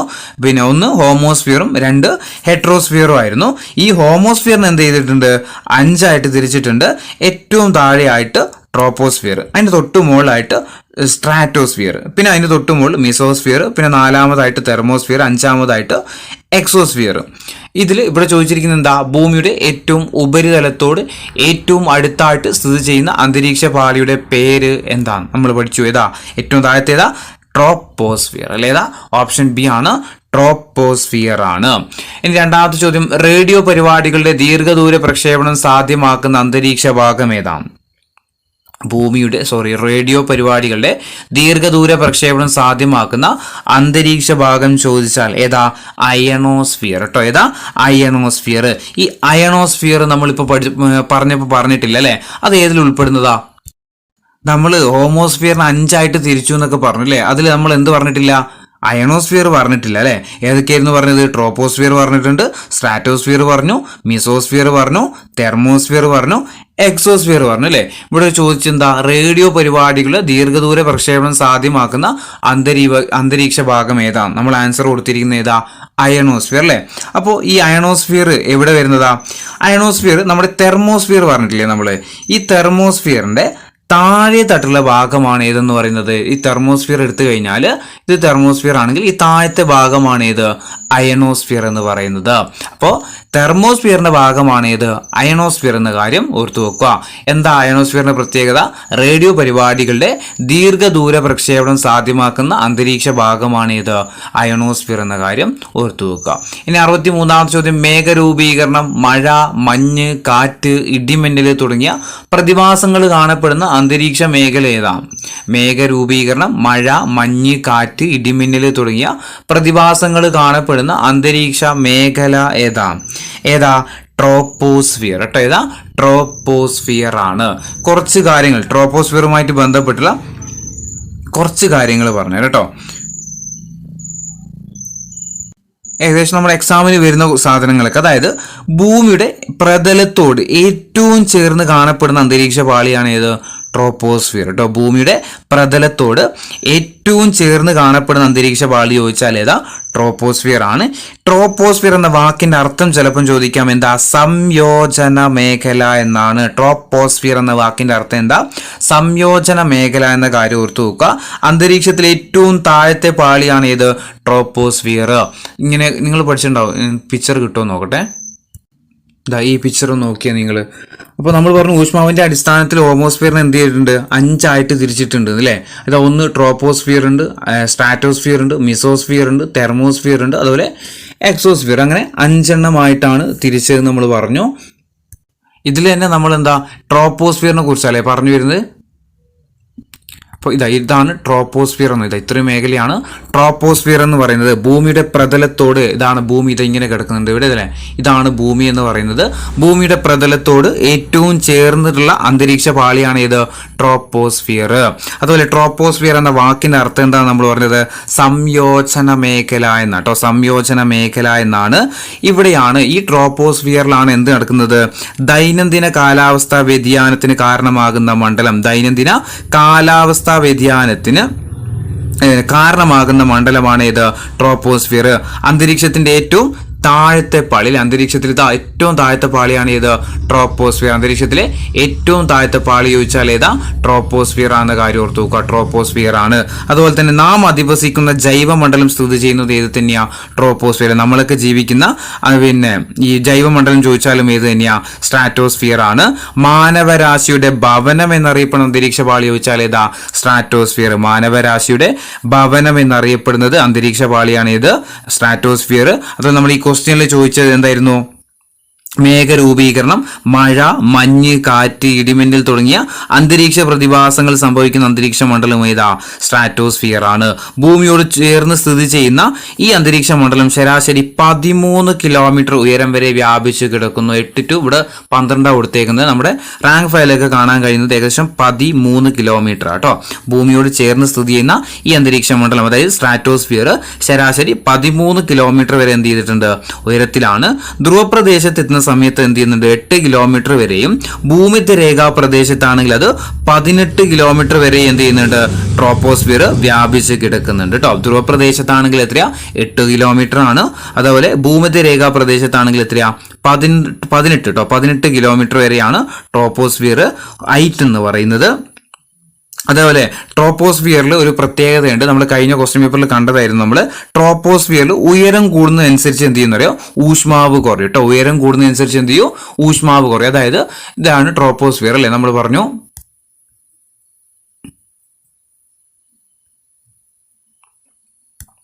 ഇതാണ് ട്രോപ്പോസ്ഫിയർ അല്ലേ. അതായത് ഇവിടുന്ന് മുകളിലേക്ക് ഇങ്ങനെ പോകും തോറും എന്ത് ചെയ്യുന്നറിയോ? ഈ ഓരോ 165 മീറ്റർ എന്ത് ചെയ്യുന്നറിയോ? 1 ഡിഗ്രി സെൽഷ്യസ്. ഓർത്ത് നോക്കുക, ഓരോ 165 മീറ്ററിനും ഇങ്ങനെ മുകളിലേക്ക് പോകും തോറും എന്ത് ചെയ്യും? ഈ ഇവിടുന്നാണ് ഈ ട്രോപ്പോസ്ഫിയറിൽ ഓരോ 165 മീറ്ററും ഉയരം മുകളിലേക്ക് പോകും തോറും എന്ത് ചെയ്യുന്നറിയോ? 1 ഡിഗ്രി സെൽഷ്യസ് എന്ന തോതിൽ എന്ത് ചെയ്യും? താപം കുറയും. ഇതിനെ പറയുന്നതാണ് നോർമൽ ലാപ്സ് റേറ്റ് അല്ലെങ്കിൽ ക്രമമായ താപനഷ്ട നിരക്ക് എന്ന് പറഞ്ഞു കേട്ടോ. ട്രോപ്പോസ്ഫിയറിലെ താപനില എന്ത് ചെയ്യുന്നുണ്ട്? ഉയരത്തിനനുസരിച്ചിട്ട് ഓരോ 165 മീറ്ററും മുകളിലേക്ക് പോകും തോറും 1 ഡിഗ്രി സെൽഷ്യസ് എന്ന തോതിൽ എന്ത് ചെയ്യുന്നുണ്ട്? പിന്നെ താപം നഷ്ടപ്പെടുന്നുണ്ട്. അതിനെ പറയുന്ന പേരെന്താ? ക്രമമായ താപനഷ്ട നിരക്ക് എന്നാണ്. അപ്പോൾ ട്രോപ്പോസ്ഫിയറിൽ ഉയരം കൂടുന്നതനുസരിച്ച് എന്ത് ചെയ്യുന്നുണ്ട്? ഊഷ്മാവ് കുറയുകയാണ് ചെയ്യുന്നത്. അതിനെ പറയുന്ന പേരെന്താ? ക്രമമായ താപനഷ്ട നിരക്ക് എന്നാണ്. ഇനി ട്രോപ്പോസ്ഫിയറിന് മുകളിലുള്ള സംക്രമണ മേഖലയാണ് ട്രോപ്പോപാസ് കേട്ടോ. അതായത് ഈ ഒരു മേഖല, ഈ വൈറ്റ് മേഖല നിങ്ങൾ ഓർത്തു നോക്കുക, അതിനെ പറയുന്ന പേരാണെന്ത്? ട്രോപ്പോപാസ്. വേറെ രീതിയിലും ക്വസ്റ്റ്യൻ ചോദിക്കാം. ഈ ട്രോപ്പോസ്ഫിയറിനെയും സ്ട്രാറ്റോസ്ഫിയറിനെയും വേർതിരിക്കുന്നത് എന്താണെന്ന് ചോദിച്ചാൽ ഏതാ? ഈ ട്രോപ്പോപാസ് ആണ്. അപ്പോൾ ട്രോപ്പോസ്ഫിയറിന് മുകളിലെ സംക്രമണ മേഖല ചോദിച്ചാൽ ഏതാ? ട്രോപ്പോപാസ് ആണ്. ഈ ട്രോപ്പോപാസ് എന്തിനൊക്കെയാണ് വേർതിരിക്കുന്നത്? ഈ ട്രോപ്പോസ്ഫിയറിനെയും അതുപോലെ സ്ട്രാറ്റോസ്ഫിയറിനെയും വേർതിരിക്കുന്ന മേഖല ചോദിച്ചാലും ഏതാ? ട്രോപ്പോപാസ് ആണ്. ഈ ട്രോപ്പോപാസിൽ എന്തായിരിക്കും എന്ന് അറിയോ? താപനില എപ്പോഴും സ്ഥിരമായിരിക്കും, ഏകദേശം സ്ഥിരമായിരിക്കും. ട്രോപ്പോപാസിലെ ഈ താപനില എന്തായിരിക്കും? ഏകദേശം എപ്പോഴും സ്ഥിരമായിരിക്കും. ഈ ട്രോപ്പോപാസിലൂടെയുള്ള ഒരു വായുപ്രവാഹം ഉണ്ട്, അതാണ് ജെറ്റ് പ്രവാഹങ്ങൾ എന്ന് അറിയപ്പെടുന്നു കേട്ടോ. ഈ ട്രോപ്പോപാസിലൂടെയുള്ള, അതായത് ട്രോപ്പോസ്ഫിയറിനെയും സ്ട്രാറ്റോസ്ഫിയറിനെയും വേർതിരിക്കുന്ന മേഖലയാണ് ട്രോപ്പോപാസ് എന്ന് പറയുന്നത്. ഈ ട്രോപ്പോപാസിലൂടെയുള്ള വായുപ്രവാഹം എന്ത് പേരിൽ അറിയപ്പെടുന്നുണ്ട്? ജെറ്റ് പ്രവാഹങ്ങൾ എന്ന പേരിൽ അറിയപ്പെടുന്നുണ്ട്. അപ്പൊ എന്തൊക്കെ നമ്മൾ ട്രോപ്പോസ്ഫിയറിനെ കുറിച്ച് പറഞ്ഞു? ഭൂമിയുടെ ഏറ്റവും പ്രതലത്തോട് അല്ലെ, ഭൂമിയുടെ ഏറ്റവും പ്രതലത്തോട് സ്ഥിതി ചെയ്യുന്ന അന്തരീക്ഷ പാളിയാണ് ഏത്? ട്രോപ്പോസ്ഫിയർ അല്ലെ. അന്തരീക്ഷത്തിലെ ഏറ്റവും താഴത്തെ പാളി കൂടിയാണ് ഏത്? ട്രോപ്പോസ്ഫിയർ. അപ്പോൾ അതുപോലെ മഴ, മേഘരൂപീകരണം, മഴ, മഞ്ഞ്, കാറ്റ്, ഇതൊക്കെ എവിടെ വെച്ചിട്ടാണ് നടക്കുന്നത്? ട്രോപ്പോസ്ഫിയറിലാണ് അല്ലെ. നമ്മുടെ ക്വസ്റ്റ്യൻ ഇതായിരുന്നു അല്ലേ. മേഘരൂപീകരണം, മഴ, മഞ്ഞ്, കാറ്റ്, ഇടിമിന്നൽ തുടങ്ങിയ പ്രതിഭാസങ്ങൾ കാണപ്പെടുന്ന അന്തരീക്ഷ മേഖല ഏതായിരുന്നു? അത് നമ്മുടെ ട്രോപ്പോസ്ഫിയർ അല്ലേ. ഏതാ? ട്രോപ്പോസ്ഫിയർ ആണ്. ഇനി 64ാമത്തെ ചോദ്യം, സൂര്യാസ്തമയത്തിന് ശേഷം അന്തരീക്ഷത്തിൽ ചൂട് നിലനിർത്തുന്ന കാരണം എന്താണ്? സൂര്യൻ അസ്തമിച്ചാലും എന്ത് ചെയ്യുന്നുണ്ട്? അന്തരീക്ഷത്തിൽ ചൂടുണ്ടാവും. അതിന് കാരണം എന്താണ്? എന്താ? ഓപ്ഷൻ സി ആണ്, ഭൗമ വികിരണമാട്ടോ. എന്താ? സൂര്യാസ്തമയത്തിന് ശേഷം അന്തരീക്ഷത്തിൽ ചൂട് നിലനിൽക്കാൻ കാരണം എന്താ? ഭൗമ വികിരണമാണെന്നുള്ള കാര്യം ഓർത്തു വെക്കുക. ഇനി 65ാമത്തെ ചോദ്യം, ഭൂമിയുടെ ധ്രുവപ്രദേശങ്ങളിൽ രാത്രികാലത്ത് ആകാശത്ത് ദൃശ്യമാവുന്ന വർണ്ണ കാഴ്ചകളാണ് ധ്രുവദീപ്തി എന്ന് പറയുന്നത്. ഈ പ്രതിഭാസം അന്തരീക്ഷത്തിലെ ഏത് പാളിയിലാണ് കാണപ്പെടുന്നത്? ധ്രുവദീപ്തി കാണപ്പെടുന്ന അന്തരീക്ഷ പാളി ഏതാണ്? ഇതില് ക്വസ്റ്റ്യൻ എന്തായിരുന്നു? ഭൂമിയുടെ ധ്രുവപ്രദേശങ്ങളിൽ രാത്രികാലത്ത് ആകാശത്ത് ദൃശ്യമാവുന്ന വർണ്ണ കാഴ്ചകളാണ് ധ്രുവദീപ്തി. ഈ പ്രതിഭാസം അന്തരീക്ഷത്തിലെ ഏത് പാളിയിലാ ദൃശ്യമാകുന്നത്? ധ്രുവദീപ്തി ദൃശ്യമാകുന്ന അന്തരീക്ഷ പാളി ഏതാണ്? ഇതിലാ? ഓർത്തു വെച്ചോ, തെർമോസ്ഫിയർ കേട്ടോ. ഇതില തെർമോസ്ഫിയറിലാണ് ഏത് ദൃശ്യമാകുന്നത്?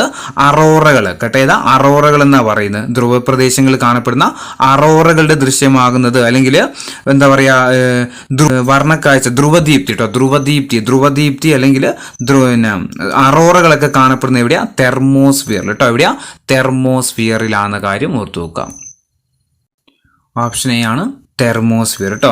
തെർമോസ്ഫിയറിനെ കുറിച്ച് രണ്ട് കാര്യം കൂടി പറഞ്ഞുതരാം. നമ്മൾ പറഞ്ഞിട്ടുണ്ടായിരുന്നു, തെർമോസ്ഫിയറിന്റെ ഏറ്റവും താഴത്തെ പാളി നമ്മൾ നേരത്തെ പറഞ്ഞ ഏതാ? അയണോസ്ഫിയർ ആയിരുന്നു.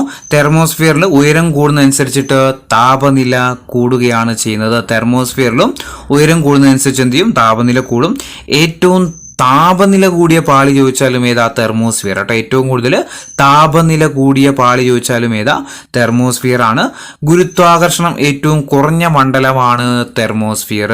ഗുരുത്വാകർഷണം ഏറ്റവും കുറഞ്ഞ മണ്ഡലം ചോദിച്ചാൽ ഏതാ? തെർമോസ്ഫിയർ ആണ്. അതുപോലെ ധ്രുവപ്രദേശങ്ങളിൽ കാണപ്പെടുന്ന അറോറകളൊക്കെ ദൃശ്യമാകുന്നത് എവിടെ തന്നെയാ? തെർമോസ്ഫിയറിലാണ്. 66ാമത്തെ ചോദ്യം, ഏത് പ്രവർത്തനമാണ് അന്തരീക്ഷത്തിൽ കാർബൺ ഡൈ ഓക്സൈഡിന്റെ അളവ് കുറയ്ക്കുന്നത്? ഏത് പ്രവർത്തനമാണ് അന്തരീക്ഷത്തിൽ കാർബൺ ഡൈ ഓക്സൈഡിന്റെ അളവ് കുറക്കുന്നത്? ഏതായിരിക്കും? പ്രകാശ സംശ്ലേഷണം അല്ലെ. പ്രകാശ സംശ്ലേഷണം വഴിയാണ് അന്തരീക്ഷത്തിൽ എന്ത് ചെയ്യുന്നത്? കാർബൺ ഡൈ ഓക്സൈഡ് കുറയുന്നത്. 67ാമത്തെ ചോദ്യം, ഹോമോസ്ഫിയറിന്റെ ഏകദേശം ഉയരം എത്രയാണ്? ഹോമോസ്ഫിയറിന്റെ ഏകദേശം ഉയരം എന്ന് പറയുന്നത് 0 to 90 കിലോമീറ്റർ ആട്ടോ. ഹോമോസ്ഫിയറിന്റെ ഏകദേശം ഉയരം എത്രയാ? 0 to 90 കിലോമീറ്റർ ആണ്. 68, ദൈനംദിന കാലാവസ്ഥാ വ്യതിയാനത്തിന് കാരണമായിട്ടുള്ള അന്തരീക്ഷ മണ്ഡലം ഏതാണ്? നമ്മൾ പറഞ്ഞു, ഏതായിരുന്നു ദൈനംദിന കാലാവസ്ഥാ വ്യതിയാനത്തിന് കാരണമാകുന്ന അന്തരീക്ഷ മണ്ഡലം ചോദിച്ചാൽ ഏതായിരുന്നു? ട്രോപ്പോസ്ഫിയർ അല്ലെ. ട്രോപ്പോസ്ഫിയർ ആണ്. ഇനി ട്രോപ്പോപാസിലൂടെയുള്ള വായുപ്രവാഹം ഏത് പേരിലാണ് അറിയപ്പെടുന്നത്? നമ്മൾ പഠിച്ചു, ഏതാ? ട്രോപ്പോപാസിലൂടെയുള്ള വായുപ്രവാഹം ഏത് പേരിലാണ് അറിയപ്പെടുന്നത്? ജെറ്റ് പ്രവാഹം എന്നാണ്. ഓപ്ഷൻ ബി ആണ്, ജെറ്റ് പ്രവാഹം എന്നാണ്. 70, ജൈവമണ്ഡലം സ്ഥിതി ചെയ്യുന്ന അന്തരീക്ഷ മണ്ഡലം ഏതാണ്? ജൈവമണ്ഡലം സ്ഥിതി ചെയ്യുന്ന അന്തരീക്ഷ മണ്ഡലം ചോദിച്ചാൽ ഏതാ? ട്രോപ്പോസ്ഫിയർ അല്ലെ. ഇതൊന്നും നമ്മൾ പഠിക്കുന്നതല്ല, ട്രോപ്പോസ്ഫിയർ ആണ്. 71, ഓസോൺ പാളിയുടെ നിറം ഏതാണ്? ഓസോൺ പാളിയുടെ നിറം ചോദിച്ചാൽ ഏതാ? ഇളം നീലയാട്ടോ. ഏതാ? ഇളം നീല. ഇത് ഓസോൺ പാളിയുടെ നിറം ഏതാ? ഇളം നീലയാണ്. 72, സ്ട്രാറ്റോസ്ഫിയറിനെയും മിസോസ്ഫിയറിനെയും വേർതിരിക്കുന്നത് ഏതാണ്? സ്ട്രാറ്റോസ്ഫിയറിനെയും മിസോസ്ഫിയറിനെയും വേർതിരിക്കുന്നത് ഏതാണ്? ഏതാ? സ്ട്രാറ്റോപാസ് ആട്ടോ. ഏതാ? സ്ട്രാറ്റോപാസ് ആണ്. 73, അന്തരീക്ഷത്തിൽ ഓസോൺ പാളി കാണുന്നത് ഭൗമോപരിതലത്തിൽ നിന്നും എത്ര ഉയരത്തിലാണ്? അന്തരീക്ഷത്തിൽ ഓസോൺ പാളി കാണപ്പെടുന്നത് ഭൂമിയുടെ ഉപരിതലത്തിൽ നിന്ന് എത്ര ഉയരത്തിലാണ്? എത്ര ഉയരത്തിലാ? 20 മുതൽ 35 കിലോമീറ്റർ ആട്ടോ. ഓപ്ഷൻ എ ആണ്, 20 മുതൽ 35 കിലോമീറ്റർ ഉയരത്തിലാണ്. 74, ഏറ്റവും താഴ്ന്ന ഊഷ്മാവ് അനുഭവപ്പെടുന്ന അന്തരീക്ഷ മണ്ഡലം ഏതാണ്? ഏറ്റവും താഴ്ന്ന ഊഷ്മാവ് അനുഭവപ്പെടുന്ന അന്തരീക്ഷ മണ്ഡലം ചോദിച്ചാൽ ഏതായിരിക്കും? മിസോസ്ഫിയർ ആട്ടോ. ഏതാ? മിസോസ്ഫിയറിലാണ്. 75ാമത്തെ ചോദ്യം, മിസോസ്ഫിയറിനെയും തെർമോസ്ഫിയറിനെയും തമ്മിൽ വേർതിരിക്കുന്ന സംഭവം ഏതാണ്? മിസോസ്ഫിയറിനെയും തെർമോസ്ഫിയറിനെയും തമ്മിൽ വേർതിരിക്കുന്നത് ഏതാ? മീസോപാസ് ആണ്. 76 ഏറ്റവും താപനില കൂടിയ അന്തരീക്ഷ പാളി ഏതാണ്? ഏറ്റവും കൂടുതൽ താപനിലയുള്ള അന്തരീക്ഷ പാളി ഏതാണ്? ഓപ്ഷൻ ബി ആണ്, തെർമോസ്ഫിയർ ആണ്. 77 മാനവരാശിയുടെ ഭവനം എന്നറിയപ്പെടുന്ന അന്തരീക്ഷ പാളി ഏതാണ്? മാനവരാശിയുടെ ഭവനം എന്ന് അറിയപ്പെടുന്ന അന്തരീക്ഷ പാളി ഏതാണ്? ട്രോപ്പോസ്ഫിയർ ആണ്. 78ാമത്തെ ചോദ്യം, അന്തരീക്ഷത്തിൽ പ്രവേശിക്കുന്ന ഉൽക്കകൾ നശിക്കുന്നത് ഏത് അന്തരീക്ഷ പാളിയിൽ വെച്ചാണ്? അന്തരീക്ഷത്തിൽ പ്രവേശിക്കുന്ന ഉൽക്കകൾ നശിക്കുന്നത് അന്തരീക്ഷത്തിലെ ഏത് പാളിയിൽ വെച്ചാണ്? ഏതിലാ? മീസോസ്ഫിയർ ആട്ടോ. ഓപ്ഷൻ സി ആണ്, മീസോസ്ഫിയറിൽ വെച്ചാണ്. 79 അന്തരീക്ഷത്തിലെ ഏറ്റവും മുകളിലത്തെ പാളി ഏതാണ്? അന്തരീക്ഷത്തിലെ ഏറ്റവും മുകളിലത്തെ പാളി ഏതാ? ഓപ്ഷൻ ബി ആണ്, എക്സോസ്ഫിയർ ആണ്. 80ാമത്തെ ചോദ്യം, ഓസോണിന്റെ അളവ് രേഖപ്പെടുത്തുന്ന യൂണിറ്റ് ഏതാണ്? ഓസോണിന്റെ അളവ് രേഖപ്പെടുത്തുന്ന യൂണിറ്റ് ഏതാ? Dobson unit. ഓപ്ഷൻ ബി ആണ്, ഡോബ്സൺ യൂണിറ്റ്. ഇത് PYQ ആണ്, ഇനിയും ചോദിക്കാൻ സാധ്യതയുണ്ട്. ഓസോണിന്റെ അളവ് രേഖപ്പെടുന്ന യൂണിറ്റ് ഏതാ? Dobson unit. ഇനി ഓസോൺ ദിനമായിട്ട് ആചരിക്കുന്ന ദിവസം ഏതാണ്? ഓസോൺ ദിനമായിട്ട് ആചരിക്കുന്ന ദിവസം ചോദിച്ചാൽ ഏതാ? ഓപ്ഷൻ സി ആണ്, സെപ്റ്റംബർ 16 എന്ത് ചെയ്യുന്നത്? ഓസോൺ ദിനമായിട്ട് ആചരിക്കുന്നത്. 82 അന്തരീക്ഷത്തിൽ ഏറ്റവും കൂടുതലുള്ള മൂന്നാമത്തെ മൂലകം ഏതാ? അന്തരീക്ഷത്തിൽ ഏറ്റവും കൂടുതലുള്ള മൂന്നാമത്തെ മൂലകം, ഒന്നാമത്തെ ഏതായിരുന്നു? നൈട്രജൻ ആണ്. 2 ഏതാ? ഓക്സിജൻ ആണ്. മൂന്നാമത്തെ മൂലകം ചോദിച്ചാൽ ഏതാ? ആർഗൺ ആട്ടോ. ആർഗൺ ആണ്. അപ്പോൾ നമ്മൾ ഇതിൽ ഇത്രയും കാര്യങ്ങളാണ് നോക്കുന്നത്. ബാക്കി എന്ത് ചെയ്യാം? ഡെയിലി നമ്മൾ 2 or 3 വീഡിയോ ഒക്കെ ചെയ്യാൻ ശ്രമിക്കുന്നുണ്ട്. നോക്കാം, നമുക്ക് എത്ര ചെയ്യാൻ പറ്റുമോ അത്രയും ചെയ്യാൻ ശ്രമിക്കാം. അപ്പോൾ ഇത് നമ്മൾ എന്ത് ചെയ്യാം? നിങ്ങൾ കൂട്ടുകാരിലേക്ക് 10th മെയിൻസ് ചെയ്യുന്ന കൂട്ടുകാരിലേക്ക് നമ്മൾ ഈ വീഡിയോസ് ഒന്ന് ഷെയർ ചെയ്ത് കൊടുക്കണേ.